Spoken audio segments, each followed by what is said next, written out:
Deeply moved once more, Jesus went to the tomb, which was a cave with a stone placed at the entrance. Take the stone away. There will be a bad smell, Lord. He has been buried 4 days. Didn't I tell you that you would see God's glory if you believed?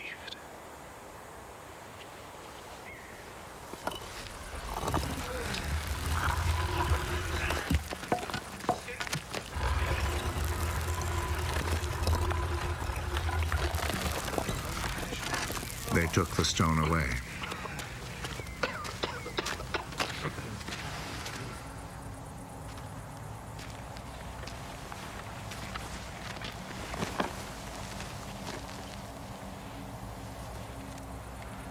Jesus looked up.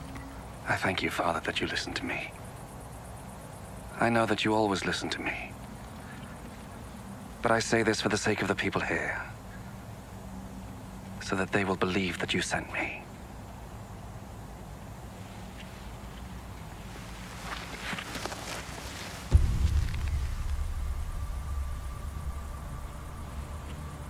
After he had said this, he called out in a loud voice, Lazarus! Come out!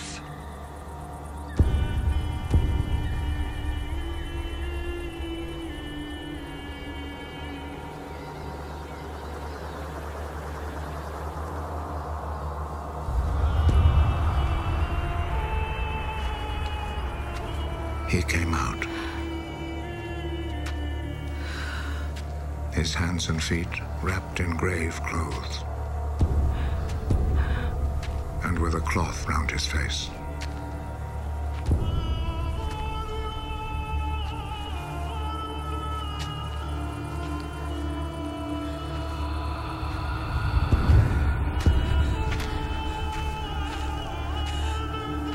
Untie him and let him go. Many of the people who had come to visit Mary saw what Jesus did, and they believed in him. But some of them returned to the Pharisees and told them what Jesus had done. So the Pharisees and the chief priests met with the council and said, "What shall we do?" Look at all the miracles this man is performing. If we let him go on in this way, everyone will believe in him. And the Roman authorities will take action and destroy our temple and our nation.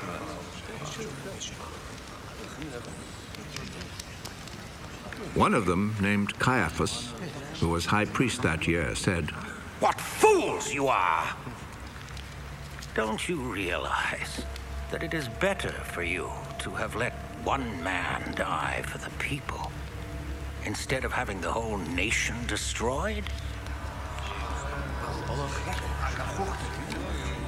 Actually, he did not say this of his own accord. Rather, as he was high priest that year, he was prophesying that Jesus was going to die for the Jewish people, and not only for them, but also to bring together into one body all the scattered people of God.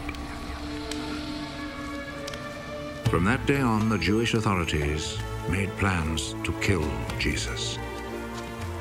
So Jesus did not travel openly in Judea, but left and went to a place near the desert, to a town named Ephraim, where he stayed with his disciples.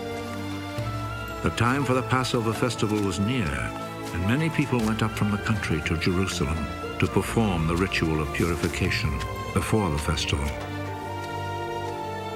They were looking for Jesus, and as they gathered in the temple, they asked one another, "What do you think? Surely he will not come to the festival, will he?" The chief priests and the Pharisees had given orders that if anyone knew where Jesus was, he must report it, so that they could arrest him.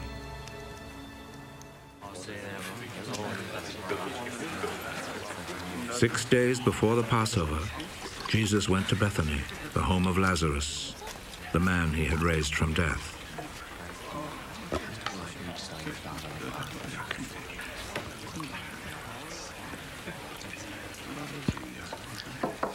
They prepared a dinner for him there, which Martha helped serve.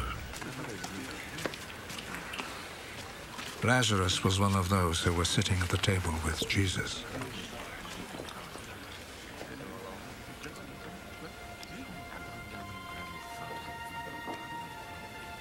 Then Mary took a whole pint of a very expensive perfume made of pure nard, poured it on Jesus' feet, and wiped them with her hair. The sweet smell of the perfume filled the whole house. One of Jesus' disciples, Judas Iscariot, the one who was going to betray him, said, "Why wasn't this perfume sold for 300 silver coins? And the money given to the poor." He said this not because he cared about the poor, but because he was a thief. He carried the money bag and would help himself from it. Leave her alone. Let her keep what she has for the day of my burial. You will always have poor people with you, but you will not always have me.